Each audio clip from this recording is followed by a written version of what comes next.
Good afternoon. Just going back to what we have with odd and even functions, and we have from section 1.7, okay, for the group of problems to look into, starting with number 34. Okay, we're again looking at determining whether the function is going to be even, odd, or neither. And for what we have in 34, so we have a function p of x is equal to the negative of the absolute value of x plus 12 times x to the 10th followed by the addition of 5. Okay, and again with even functions, okay, you would have opposite sign inputs leading to identical outputs. With odd functions, you have opposite sign inputs leading to opposite sign outputs.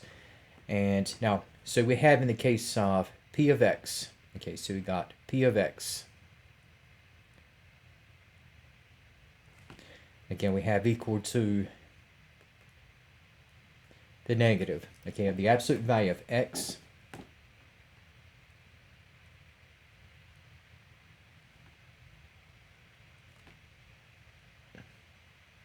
plus 12 times x to the 10th followed by the addition of 5. Okay, and just looking at what we have in the follow through. Okay, now for the absolute value of x, absolute value of x is just going to be x, and we're looking at the negative of x. So we would have in this particular regard, okay, so we would have for p of x, okay, we have negative x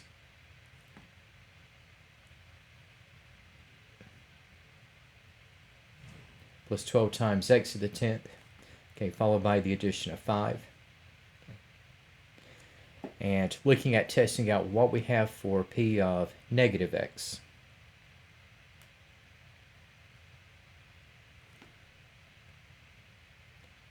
All right, so we have filling in negative x in place of x. Okay, so we're looking at the opposite sign of the absolute value of negative x. And we have plus 12 times the 10th order of negative x.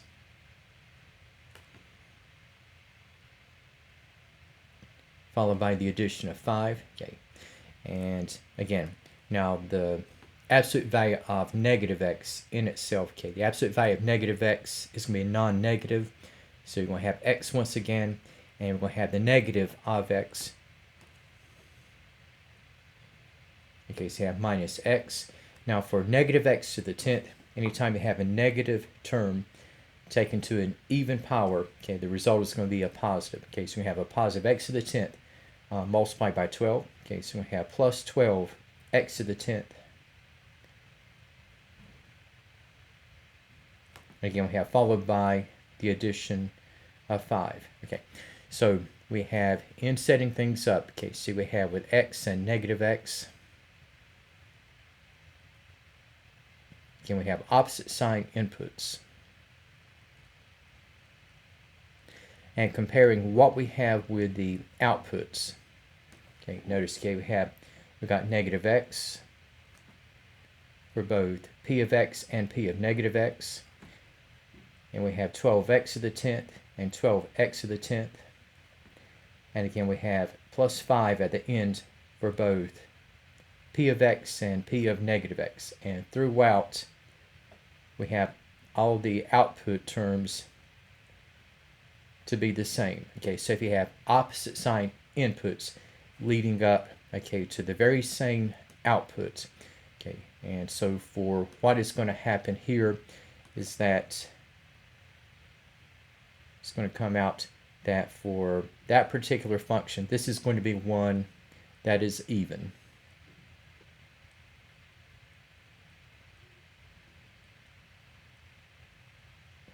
So in 34, we have p of x, okay, to end up as an even function. And just kind of providing a bit of a visual.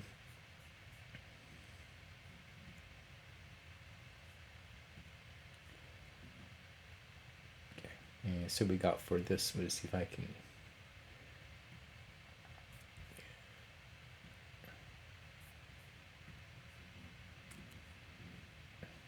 So we have for the layout again.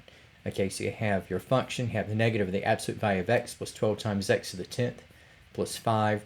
And again, so you have with x at 0, okay, so you have 0, 5.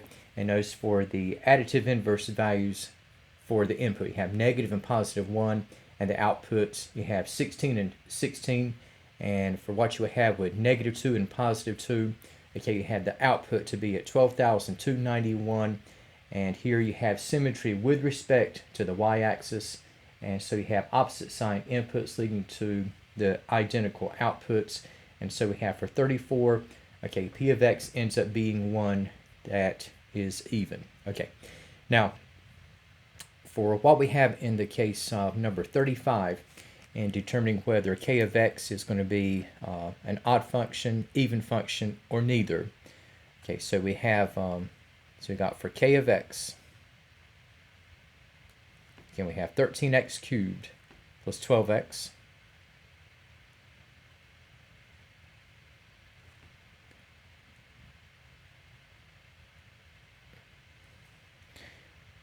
And to see how that's going to relate to k of negative x.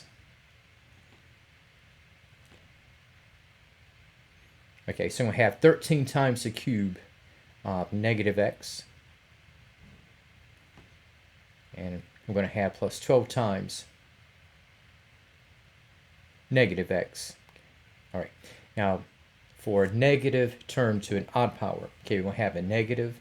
So the cube of negative x is going to be minus x cubed. And multiply by 13, so you're going to have negative 13x cubed. And 12 times negative x, okay, so this will be a minus 12x. And just rewriting, okay, what we have for k of x, again we have 13x cubed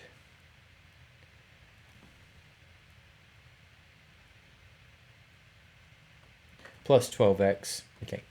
And again, we are applying additive inverse inputs.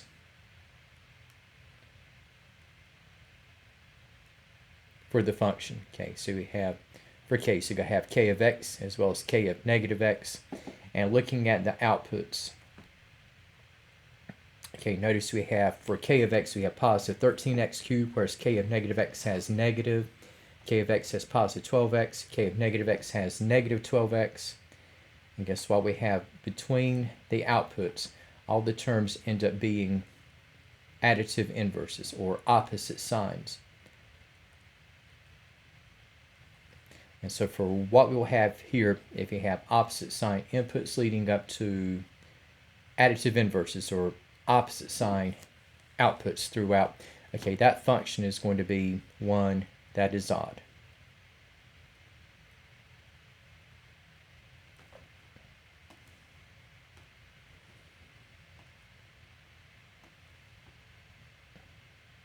And just looking at how things will take shape in this particular regard. Okay, so we have with 13x cubed plus 12x.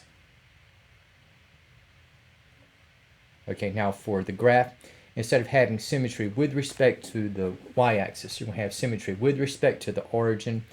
So you have outside the origin, you have opening up and to the right, and to the same intensity level, you have down and to the left.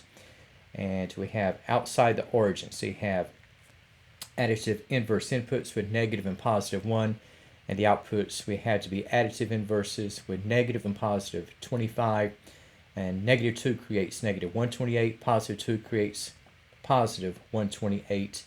And so again, so you have an odd function will graphically have symmetry with respect to the origin. Okay, now for what we have in the case of number 37, okay, and we have, this time we have the function n of x, where we have, in this case, we have the square root of 16 minus the square of x minus 3.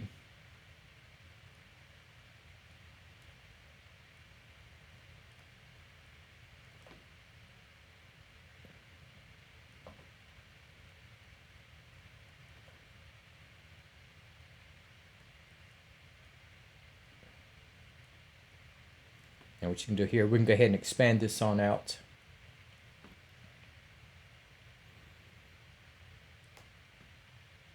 Again, for the for the square of x minus 3, this is like x minus 3 times itself.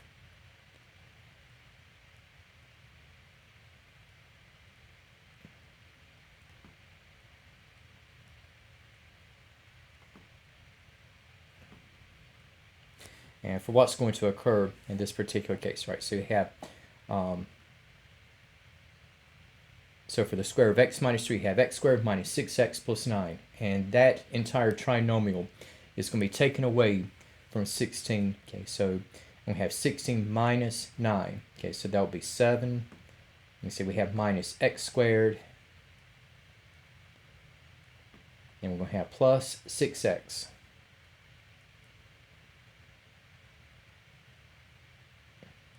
And to see how things are going to play out in the case of n of negative x.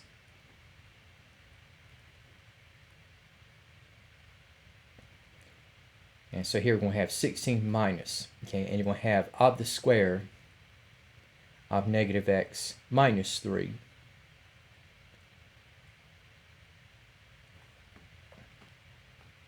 And just kind of mention, okay, just pulling over to the side here, so we have negative x minus 3 squared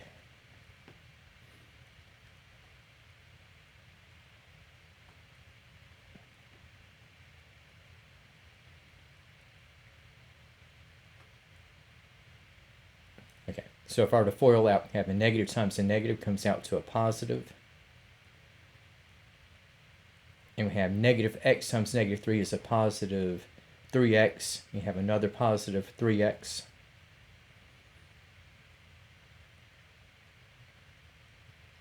And negative 3 times negative 3, this comes out to a positive 9.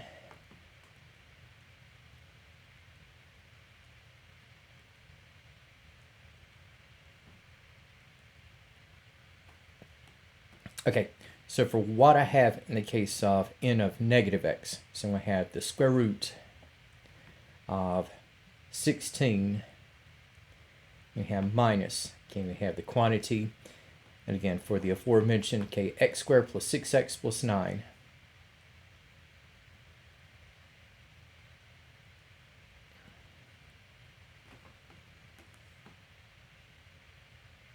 And if I look at deducting, okay, so for n of negative x, okay, so we have 16 minus 9.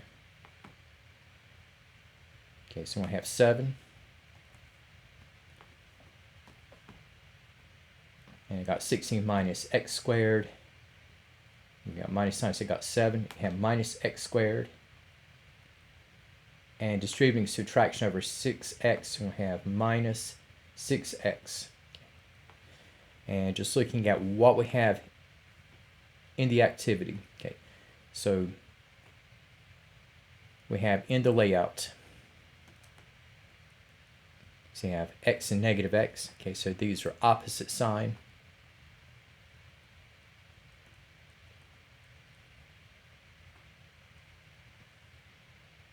And notice, okay, we have for the outputs. Okay, so you got 7 and 7, as well as negative x squared and negative x squared.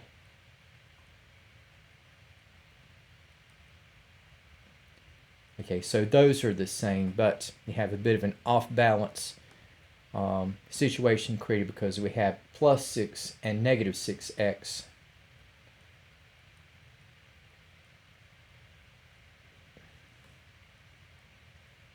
So if you have, again, unanimously, all the terms would be the same, you will have an even function, or if you have unanimously to be the opposite, you will have an odd function.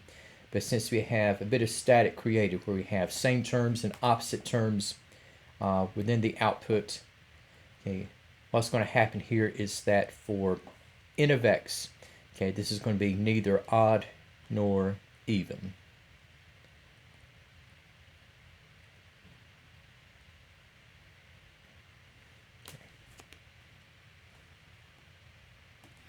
And just looking at what we have in terms of the dynamics, okay, that will play out. I think I do have that one.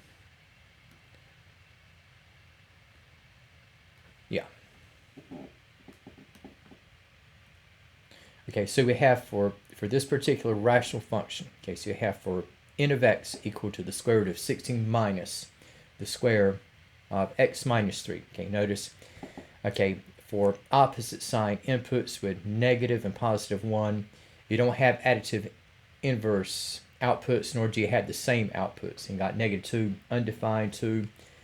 Okay, and if you notice, okay, for the graph, you're not going to have symmetry or mirroring about the x, or I should say the y-axis, nor are we going to have it about the origin. So, and also, again, opposite sign inputs do not lead to a case of additive inverse outputs, nor we have the same output either. Okay, so this is a case of a function that is neither odd nor even. All right.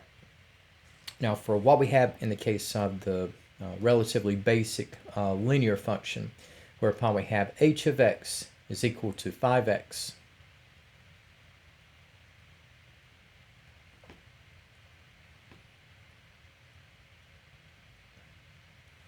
And see how this is going to compare with h of negative x.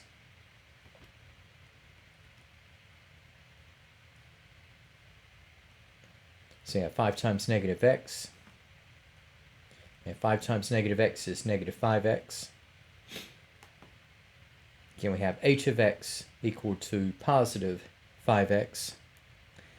Okay, so we have x and negative x. Okay, so these are opposite.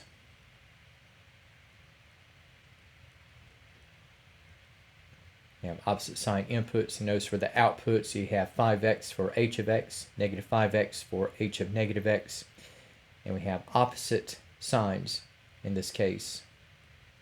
And the outputs will be unanimously opposite each other. So for h of x is equal to 5x, okay, this will be a case of a function that is odd.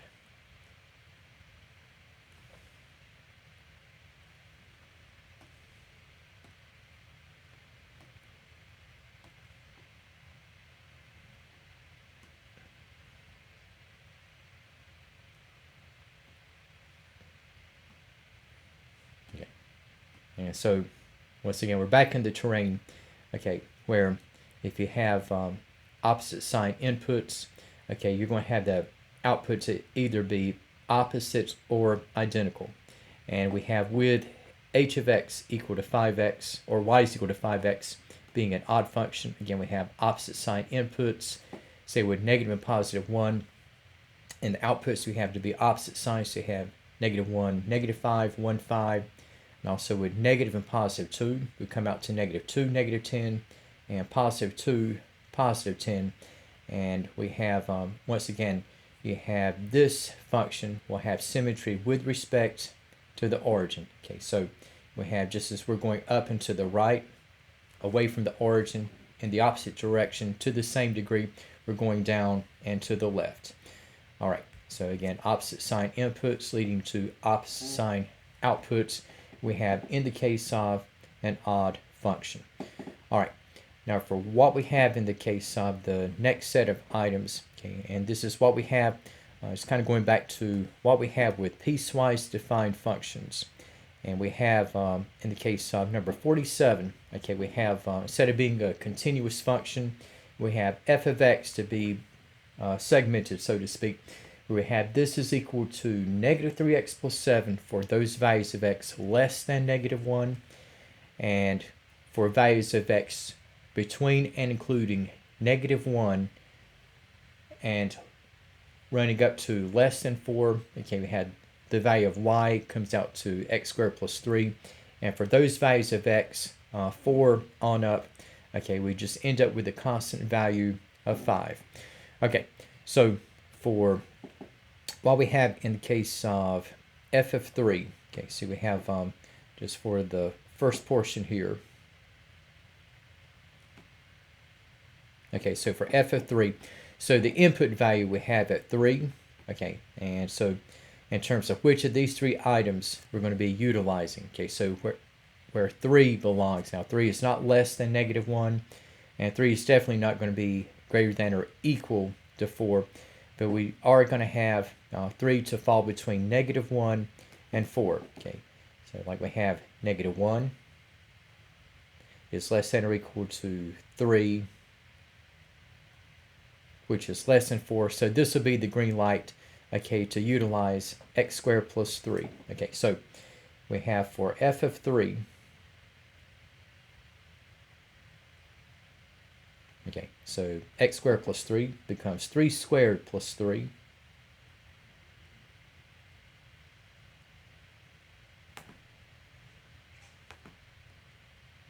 And 3 squared is 9.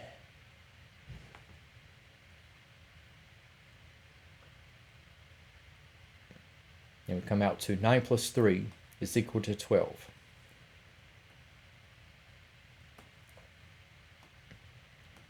Okay, now for the next input, okay, so for f of -2, now right away, -2 is less than -1. Okay, so we're going to be using this part of f of x. So we have with f of -2,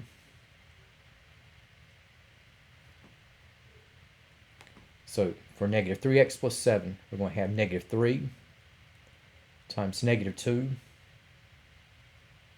plus 7. -3 times -2 is 6 plus 7. And we have that 6 plus 7 is equal to 13.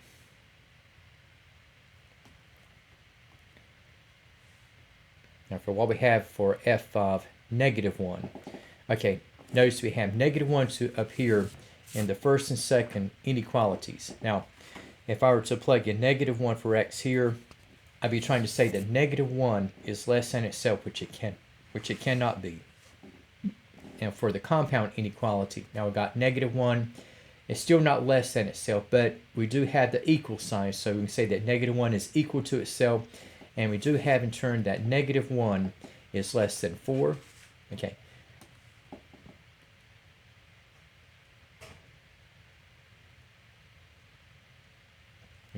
And so for the operation on this one, we had the follow through identical to what we had whenever the input was at 3. Okay, so we have f of -1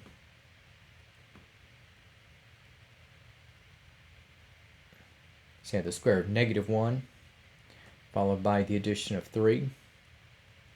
And the square of a negative is a positive. Okay, so we got 1 plus 3. And so we have for that value, we end up at 4.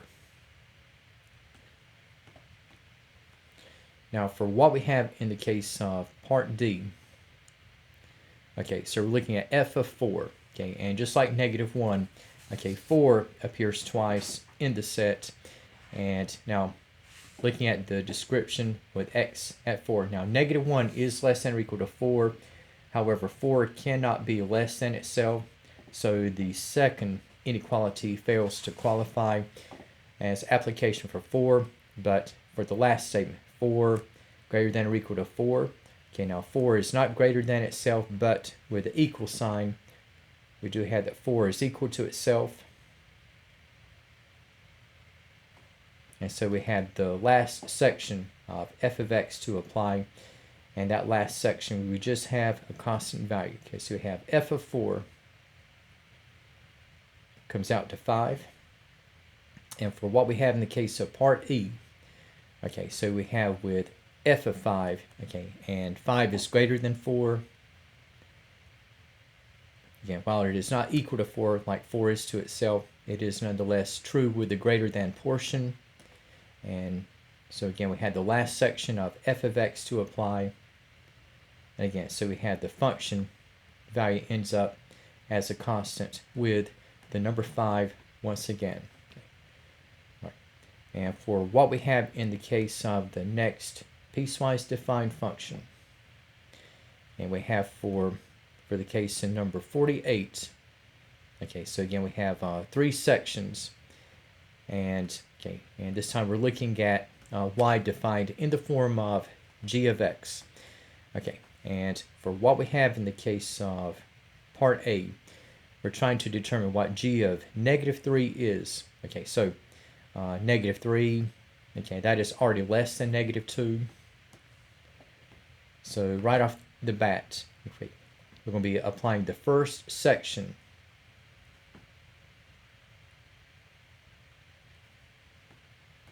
And so we now have g of negative 3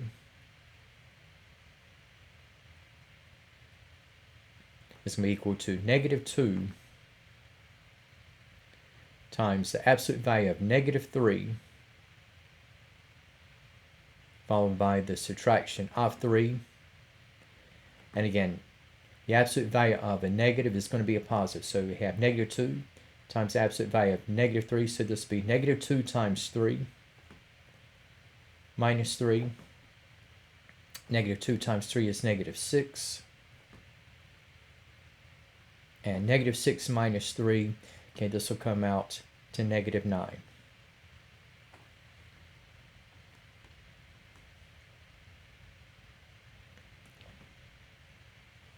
Now for what we have in the case of g of 3, okay, now 3 appears twice among the inequalities. Now negative 2 is less than 3, but 3 cannot be less than itself, so the second statement is disqualified. Now for 3, it is not greater than itself, but it is equal to itself.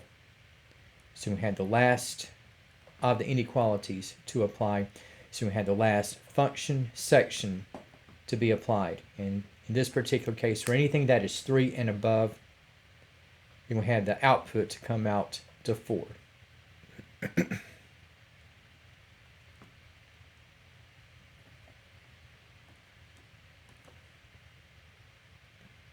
And so we'll have that g of 3 is equal to 4. Okay.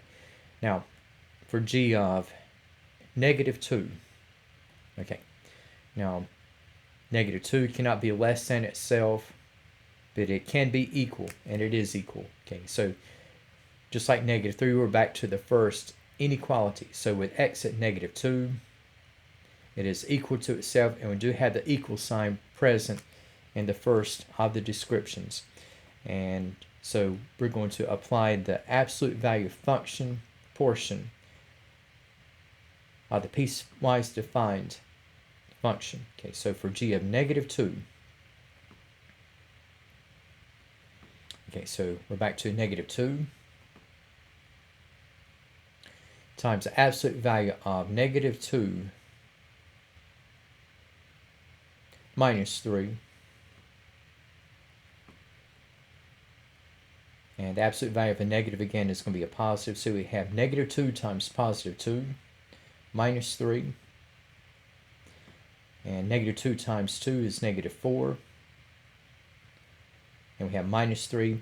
So we have for the specific output, we end up at minus 7. Okay. Now, for what we have in the case part D, okay, so we have with the input at 0. Okay, so for g of 0, and in terms of which of the inequalities 0 is going to belong, well, 0 is not greater than or equal to 3, nor is it less than or equal to negative 2, but it does fall between negative 2 and 3. So for what we have in part D, okay, let me say we have negative 2 is less than 0, is less than 3. And again, because 0 belongs to the second inequality, we're going to apply the second part of the piecewise defined function, where we have 5 times the input plus 6. So in this case, we have 5 times 0 plus 6.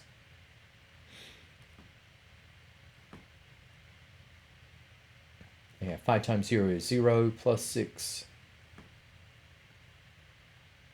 And so that is equal to 6. And we have in the case of the remaining portion of this problem.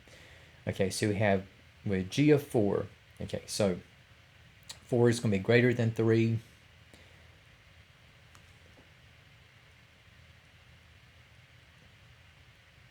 So the x is greater than or equal to 3 parts applies, and anything that is 3 and above, once again, we're going to have g of x to come out to 4. And so in this case, we had that g of 4 is equal to 4. And anything that's 3 and above, again, like if I had like f of 1,000, it still is going to stay at 4. Okay, now for what we have in the case of number 50, okay, and this time we have, in comparison to the other piecewise defined functions, okay, there's a bit of hair splitting, okay, that's going on. For we're looking at like decimal numbers, and for what we have in the layout, okay, for number 50, okay, we have 4 sections here. And now for part A, okay, we're looking at the input at 1.99, okay, and looking at which of the inequalities that 1.99 will belong to. And in this particular case, 1.99, this will fall between 1 and 2. So like 1 is less than 1.99, and that in turn is less than or equal to 2. Okay, and with our function y described in functional terms as t of x, and with x at 1.99, t of 1.99, second inequality applies, and so we will be taking twice the input. Okay, so 2 times 1.99,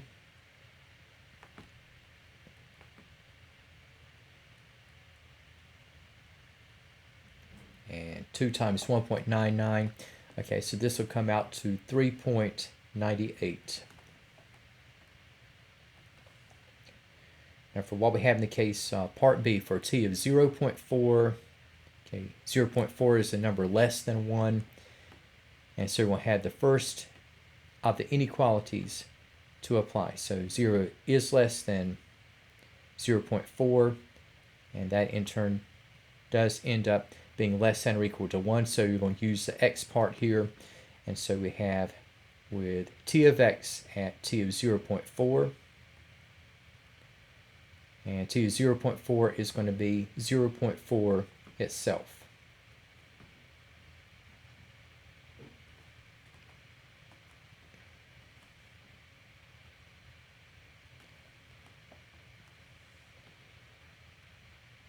Okay, now for what we have in the case of t of 3, okay, notice we have 3 to appear twice, and to try to say that 3 is less than 3 for the opening of the last of the compound inequalities, that is not going to be true. And then if I go up, 2 is less than 3, that is true. 3 is less than or equal to 3, and since the third compound inequality possesses the equal sign alongside 3, okay, we're going to have that to apply. Okay, so we're going to have that 2 is less than 3. Is less than or equal to 3, and so we're going to be taking 3 times the input. So we have for t of 3, that will be 3 times 3, which will be 9.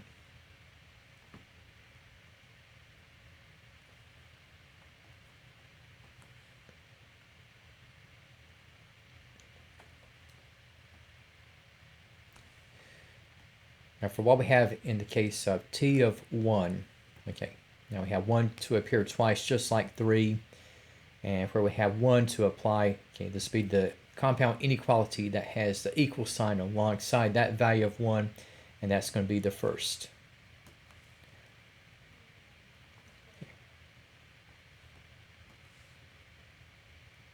So do we have the 0 is less than 1, and in turn 1 is equal to itself.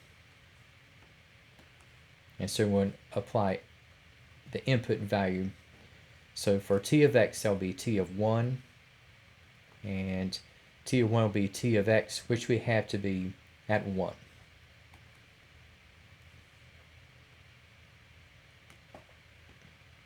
And now for what we have in the case of t of 3.001, okay, and that is going to be in the last of the compound inequalities.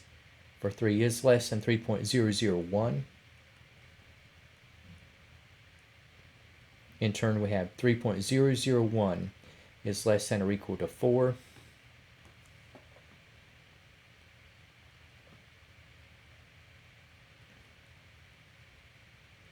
And so we have for t of 3.001. Okay, we have for the output, we have 4 times the input. So we'll have 4 times, okay, 3.001.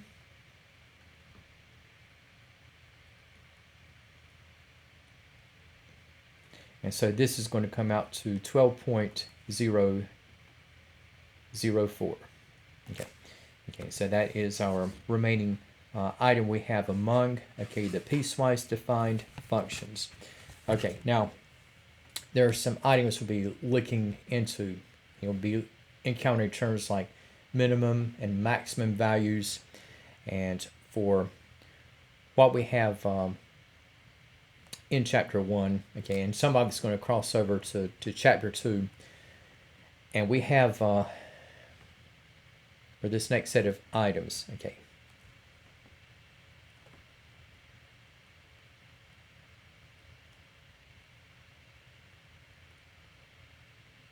we have what will be regarded as relative minima,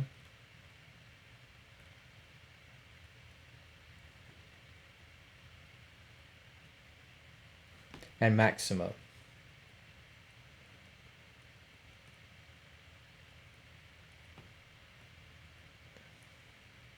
For increasing and decreasing functions.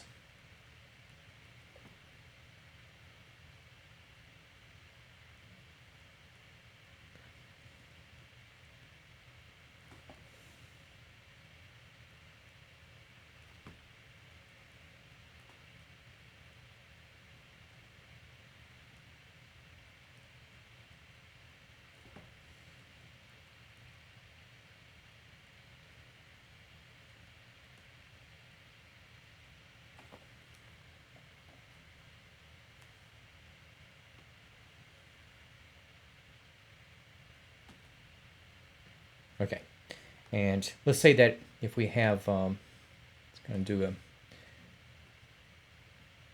bit of a construction here. Okay, so you have with the x-axis as well as the y-axis.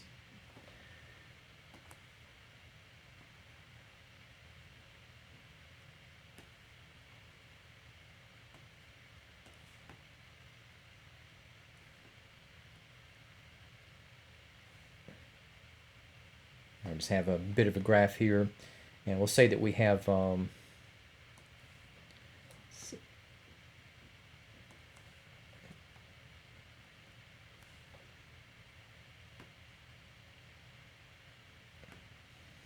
let's do it like this.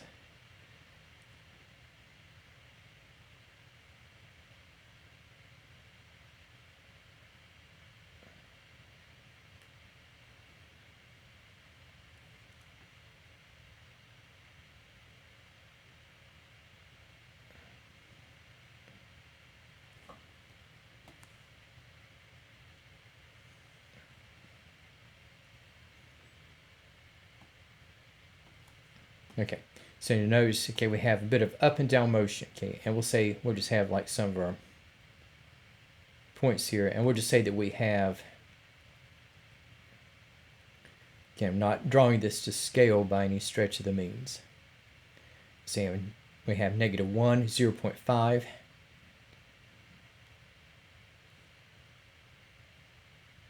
and we'll say that we have let's see, we have 0.7 and -2. And we'll say we have for the next peak point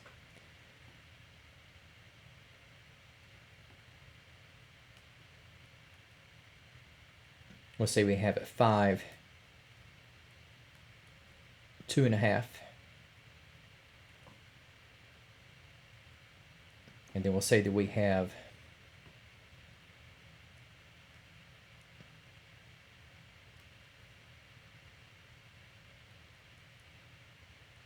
we'll say we have 6 and 1.5.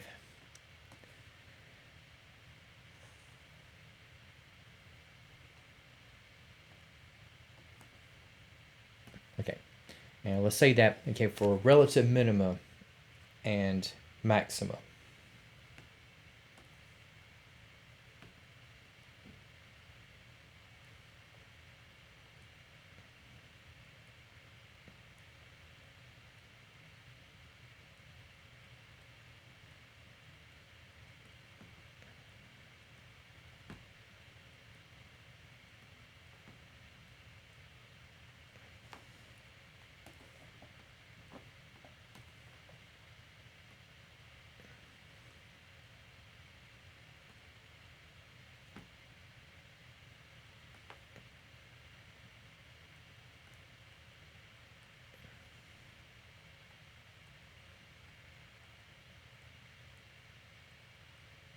Okay.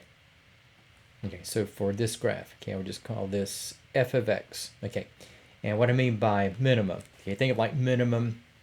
Okay, it's kind of like bottoming out, and we can say that we have. Okay, so for the minimum, okay, those are kind of like the dips. Okay, and for what we have in the case of the layouts here, okay, so okay, for the relative minima, okay, where you have just kind of bottoming out, okay, and we'll say that we have, okay, notice you have, okay, at negative 1.5 you have a relative peak point, and once you get to 0.7 and negative 2, okay, you have a bottoming out. So you got negative 2, and then you have an increase in the function, and then you have, again, once we get past 5 and 2.5, you have descending, and we have a bottoming out located at 6 and 1.5, and then you have, again, the function to be going back up. And where you have the dips, so to speak, okay, you have it y is equal to negative 2 as well as 1.5.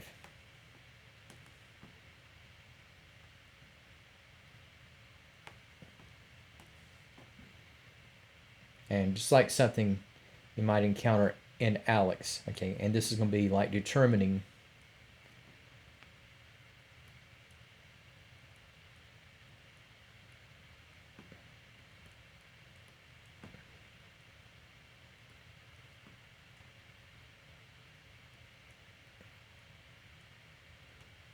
so you have determined the values where the relative minimum will occur.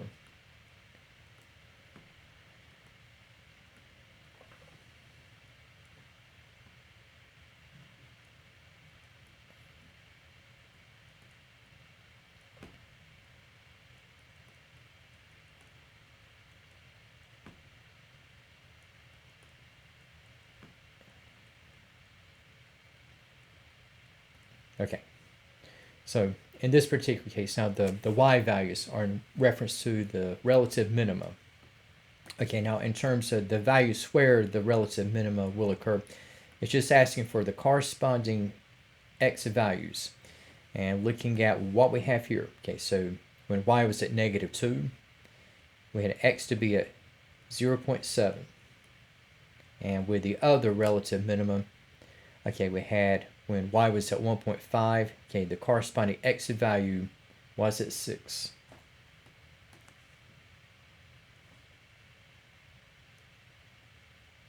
Okay, and then we have just kind of shifting gears, so to speak. Now, if I'm looking at determining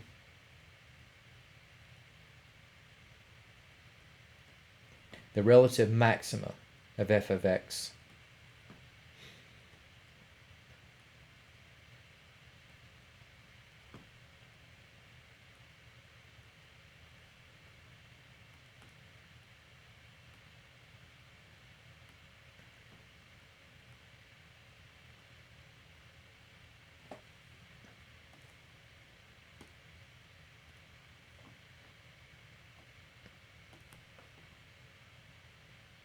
I'll just put this down again. Okay, so in the case of determining the relative maximum, okay, so this is going to be where the relative peaks are going to occur. Okay, so we have for the where we have increase to be followed by a decrease. Okay, so you have a relative peak point. So you have 0.5 and another relative peak point at y is equal to 2.5.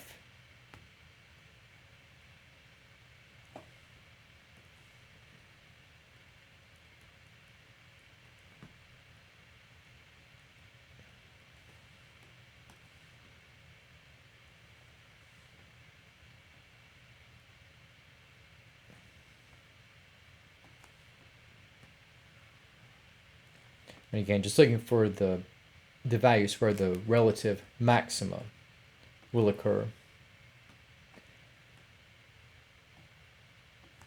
Again, so we're just applying the x values in this case.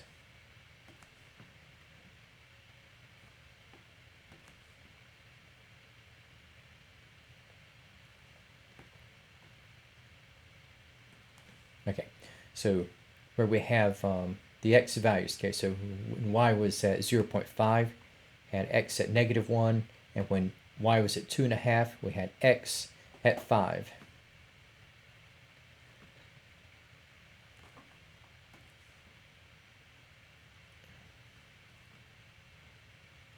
Okay, so that's sort of basic. Okay, so you have your minima are going to be where you have essentially the dips. Okay, and for the relative maximum, you are in essence, okay, looking at the peaks.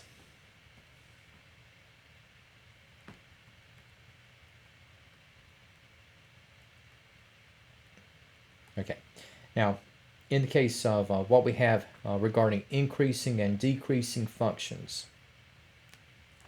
Okay, so in between these relative minima and maxima, you have activity where the graph is going up and down. And now, looking at what we have in reference to the same function,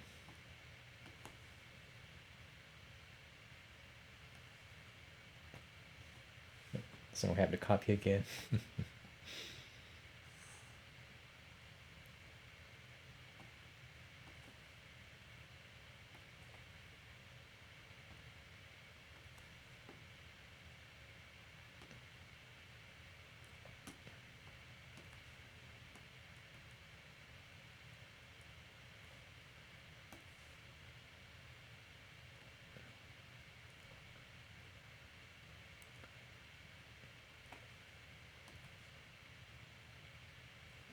Okay, so we have in terms of the motion.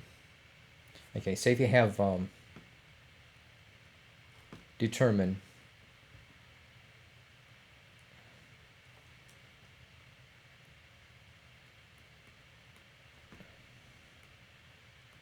the intervals.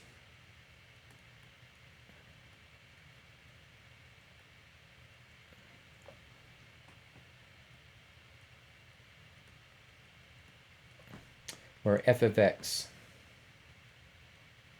is strictly increasing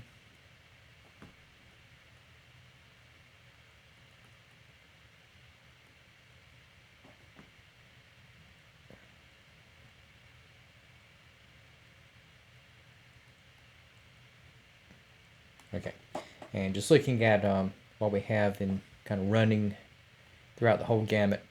Okay, now we got, again, if you notice, we have continuous activity, okay, left and right. So again, you're looking at where we have, like, at the extreme left, okay, you have x tending to negative infinity, and with continuous motion to the right, you have x to be tending to infinity. Now, in terms of the type of motion, okay, now we have between negative infinity and -1, okay, you have an increase, and then we have, let's say, past the relative maximum, okay, we have for this segment, okay, you have a decrease.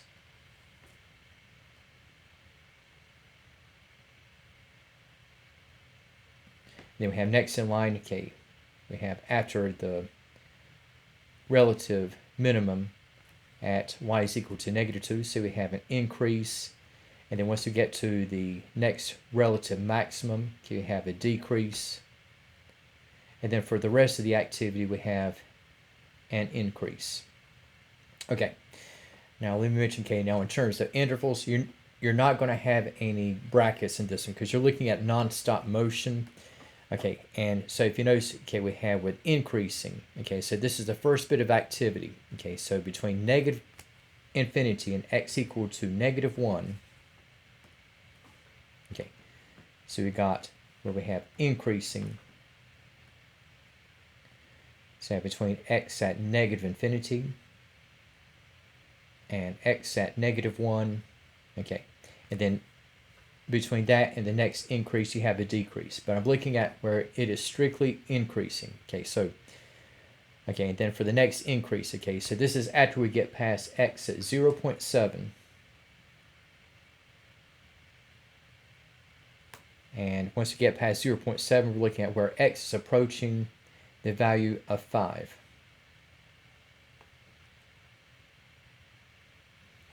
and then you have followed by a decrease, and the last bit of activity, okay, we have with an increase, and this is after you get past x at 6.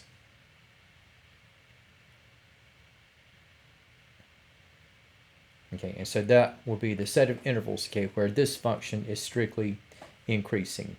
And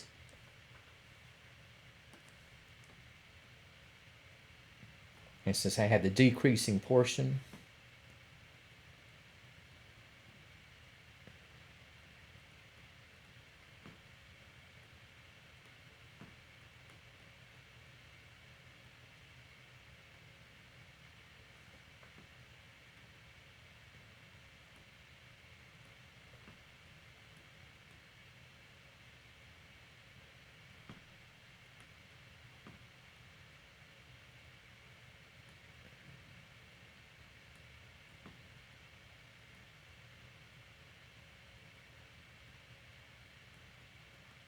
okay, so this time around, okay, looking at where we had to be strictly decreasing. Okay.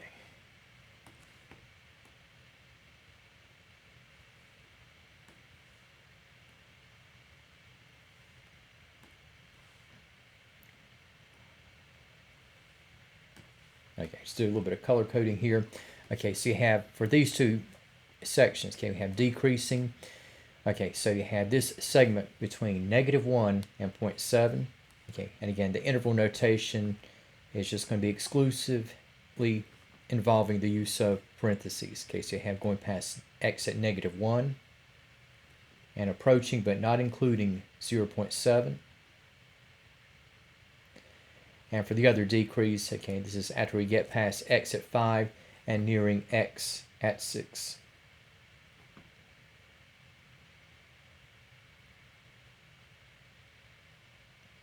Okay, and again, for the intervals, you're looking at just the x values involved. Okay, now, and let's say that case here.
There's plotting points here, okay, and say if we have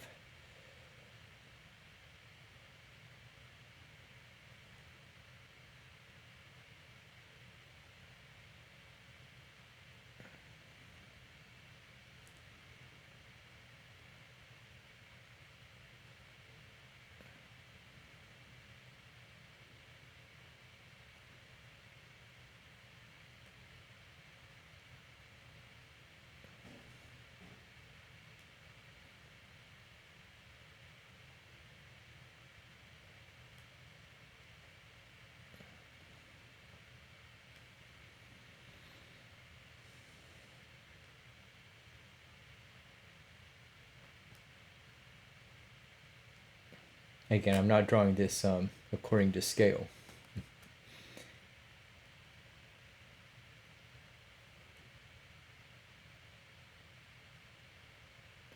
Okay, and just once again, okay, for this set of items, for this function,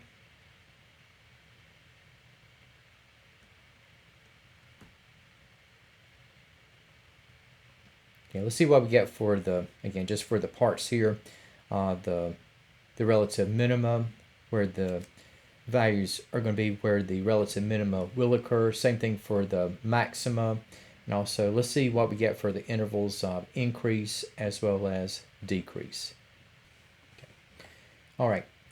For this particular function, okay, we have, looks like we have 6 plotted points. Okay, and for what we have here, okay, so if I'm looking at the relative minima of f of x, okay, so I'm looking at, again, the y values, okay, where we have the graph, okay, to dip, okay, so we have for y values here, okay, so you have first relative minima to start off with, and the next one have just to the right of the y-axis, and the next one have just above the x-axis. Okay, so you have 3 relative minima. And for what we have here, okay, so you have at y is equal to 2. You also have y at negative 2.3. And you also have y at 0.3.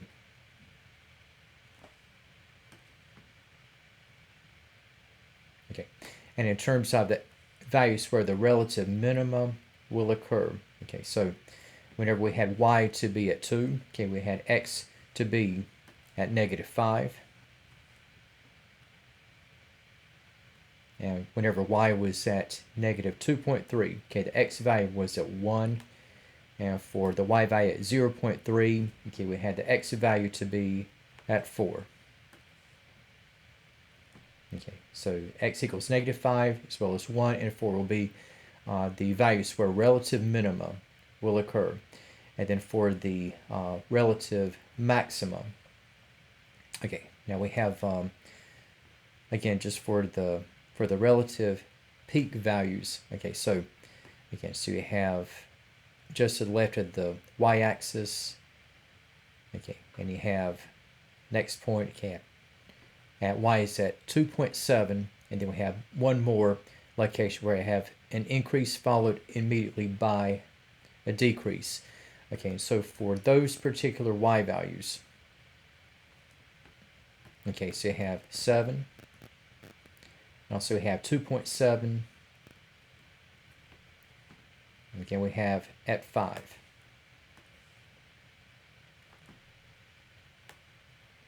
And where the relative maximum will occur, okay, so you have for those particular x values, okay, so whenever we had y at 7, x was at negative 1.5. And when y was at 2.7, okay, we had the x value to be at 3.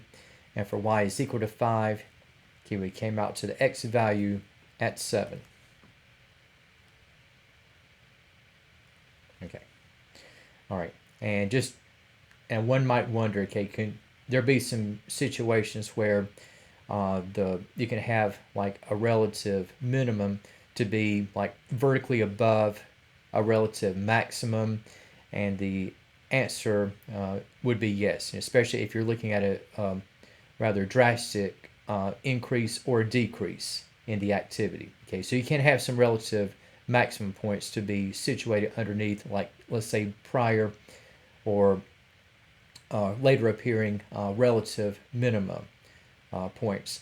Okay, now where we have intervals of activity where the graph is strictly increasing as well as decreasing, and we have okay, so we have just looking at what we have here again, so we have continuous activity, we have extreme left, you have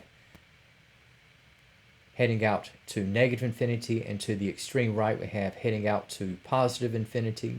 Okay, and just looking at what we have in the modes of activity, okay, so we have between negative infinity and negative 5, okay, so you have a decrease.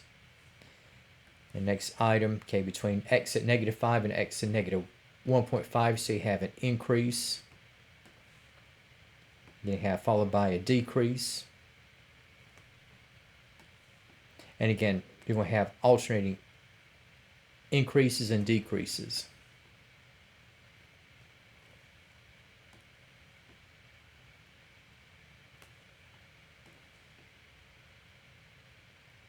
Okay, and I tell you what, we can look at this section by section. Okay, so for what we have reading in order from left to right. Okay, so between negative infinity and negative 5, okay, we have a decrease.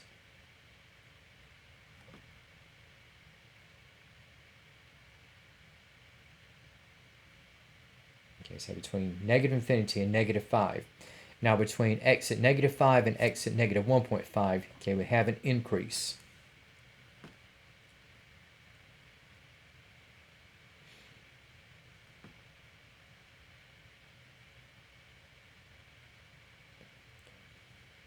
And then we have, after that, we have followed by a decrease. We have between negative 1.5 and 1 for x.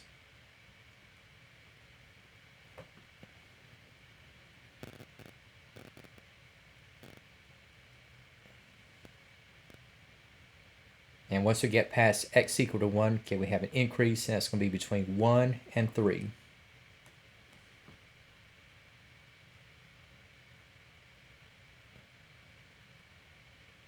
And past x at 3, okay, so you have a decrease, and this will be between 3 and 4.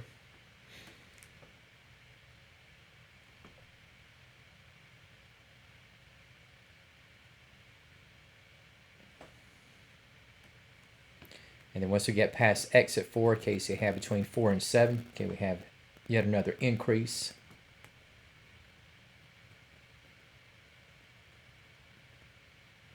And for the rest of the activity, once we get past x at 7, okay, we have a decrease. And so we have for the last bit of interval notation, and again, the final activity being at the tail end where we have decreasing, so we have going past x at 7 all the way out to infinity. All right, so for this function f of x, okay, we have 3 interval sections where you have the graph to be strictly increasing, and also we have 4 interval sections where the graph of f of x is decreasing. Okay, and okay, so you have your relative minima and maximum, and activity where the graph is increasing as well as decreasing.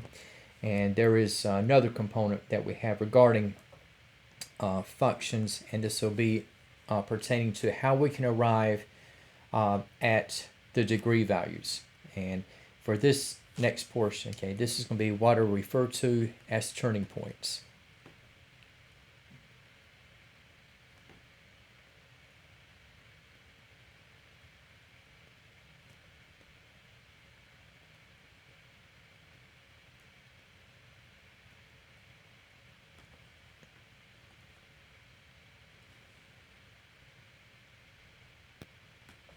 Okay, and now see we have for a polynomial function,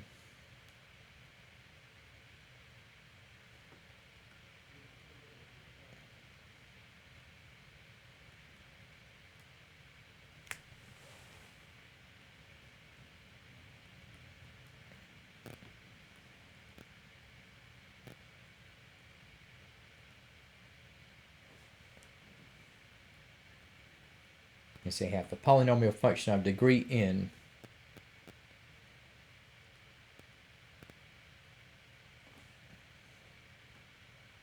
And we have just for the theoretical expression, in case you have f of x, in case you have, so we have a of n, x to the n,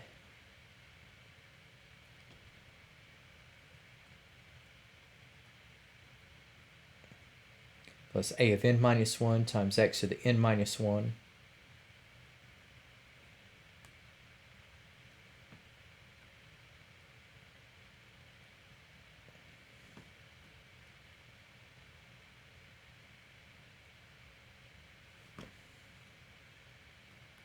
And we can keep going, okay, until we arrive at a constant.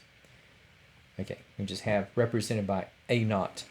Okay, now you're going to have for a polynomial function of degree n, okay, and so Don't let the theoretical notation like intimidate you. Okay, you have like you're gonna be looking at integer values. Okay, and okay, so for a polynomial function of degree n, okay, the number of turning points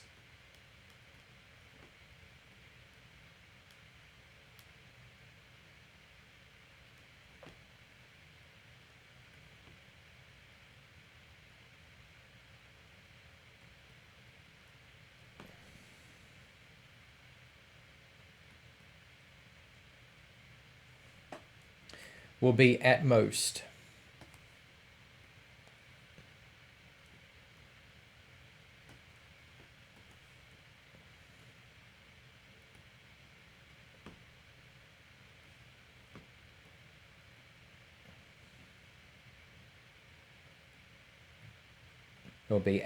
okay, so if the polynomial function is of degree n, the number of turning points will be at most n minus 1. Okay, and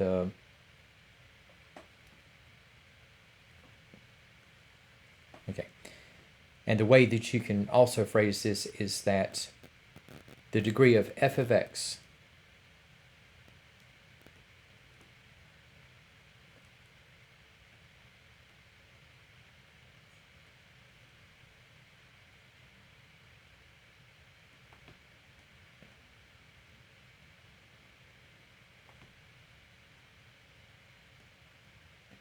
will be more than the number of turning points.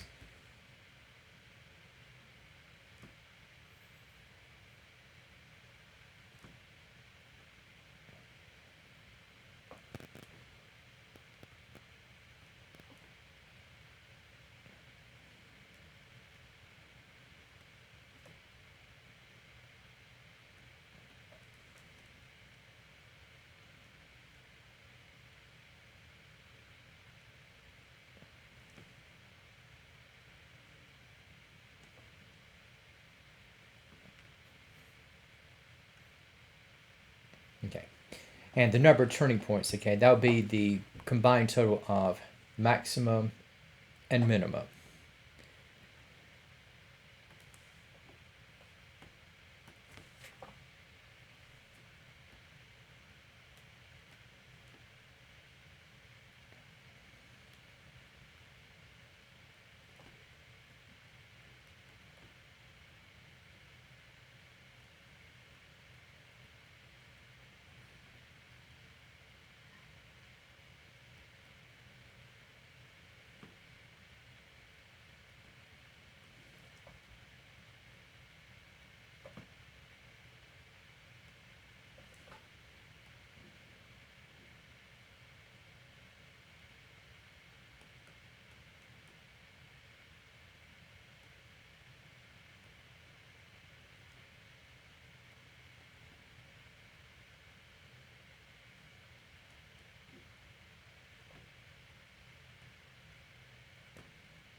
Okay, and so just sort of referencing what we have with our functions whenever we were looking at relative minimum and maximum.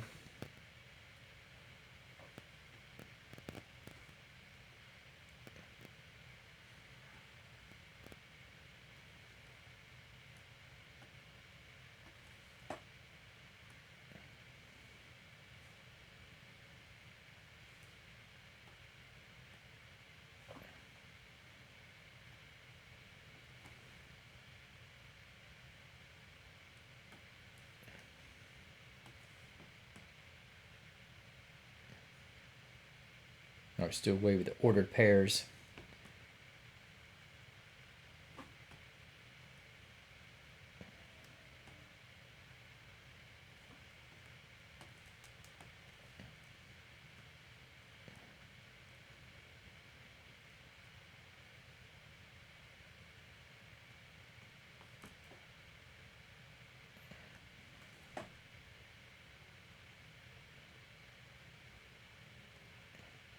Okay, so if I were to determine the number of turning points,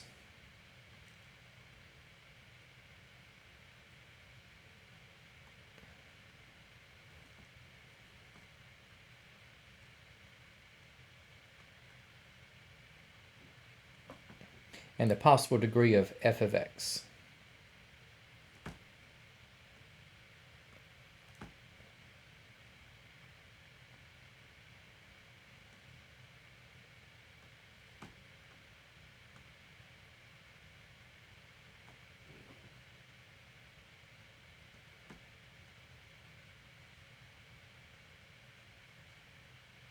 Okay, so just kind of like taking the first graph we had from earlier. Okay, so the number of turning points, you have your combined total of relative minima and maxima. Okay, so you had like the first point was a relative maximum. Next we have relative minimum. Then you have another relative maximum. And we have now a relative minimum. Okay, so altogether, okay, there are 4 turning points.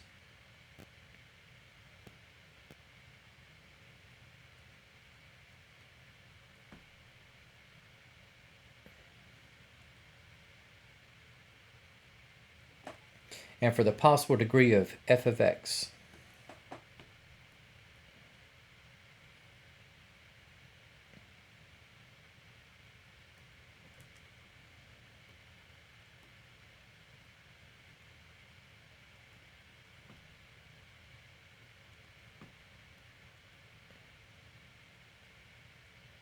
okay, let me mention it once again. Okay, so the degree of f of x will be more than the number of turning points.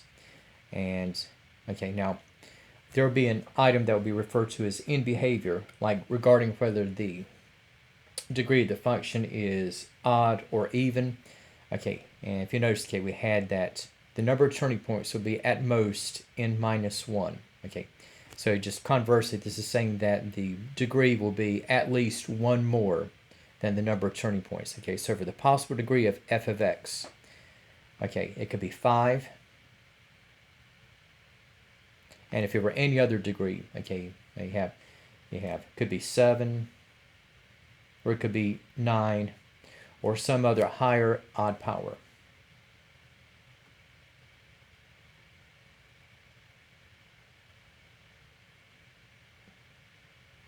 But again, the number of turning points will be less than the possible degree.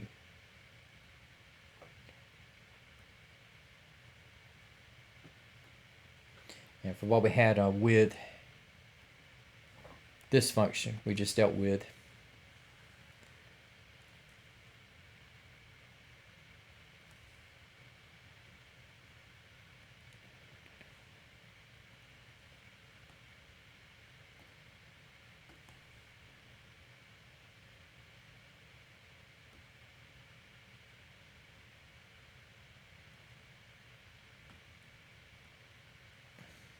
okay, and it's going to kind of clean this up. So just looking at what we have regarding the degree as well as the number of turning points.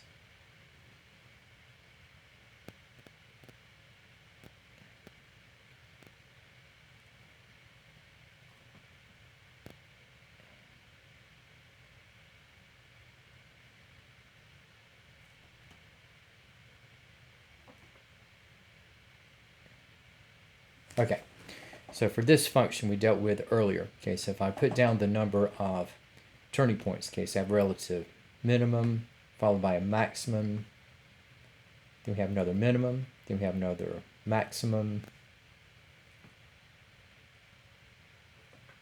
Okay, so in this particular case, right, so you have 6 turning points.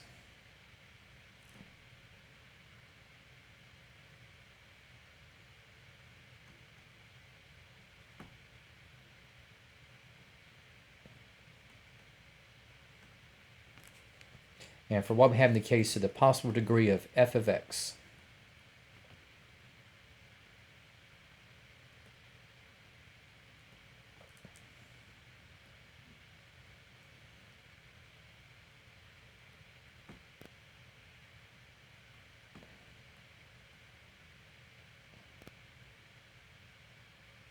okay, now the difference between the degree of f of x and the number of turning points will be an odd amount. Okay, so here we have 6 turning points, and the possible degree of f of x, okay, so it's going to be at least 1 more than the number of turning points. So you have like 7, 9,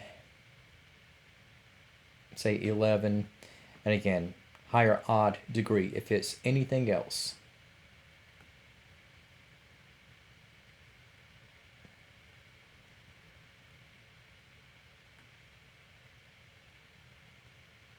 Okay. And for what we have also, and let me just state this.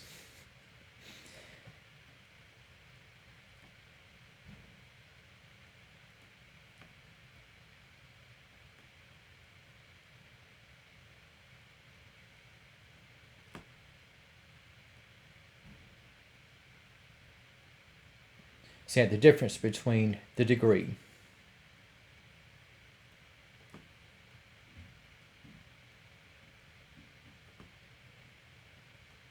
of f of x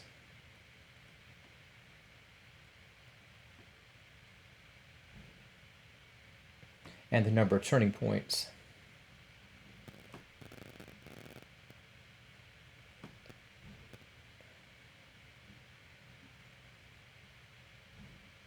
will be an odd amount that is at least 1.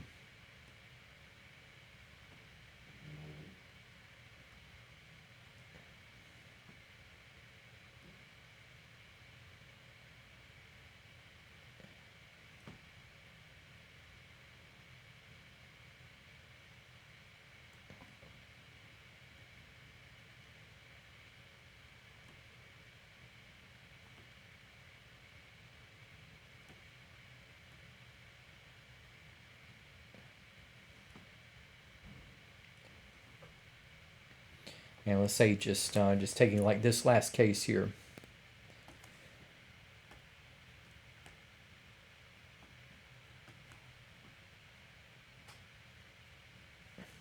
And let's say that if I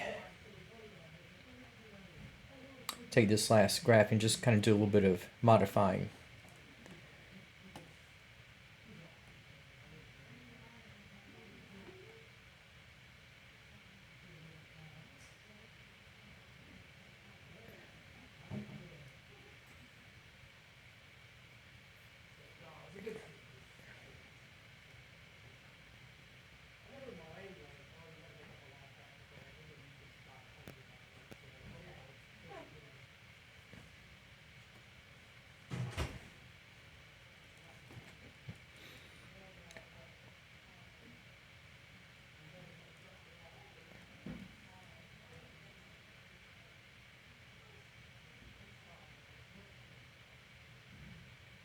Okay, so just looking at taking what we have now. So if I just sort of expand upon this.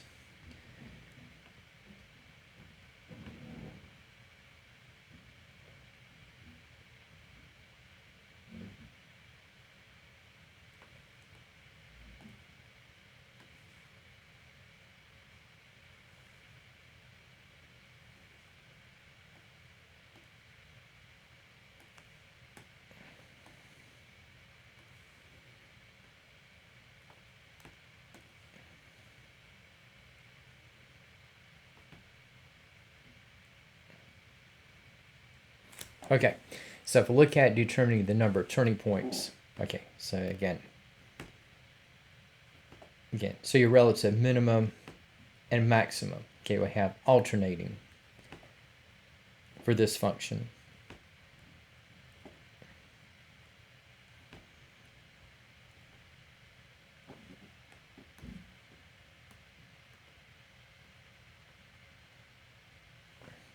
And so for what we have in the case of the number of turning points, okay, so you have a combined total of 11 relative minima and maxima.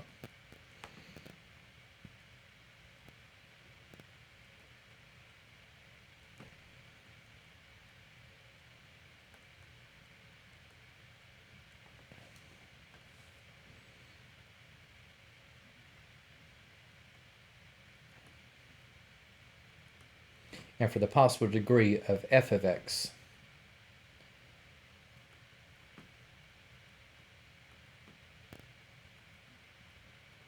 in this case, and again, the degree is going to be more than the number of turning points. And for what we're going to have in this particular case, okay, it's going to be at least 12 or 14. And in this particular case, if it's any other degree, it's going to be yet another even value. Okay, that's going to be higher.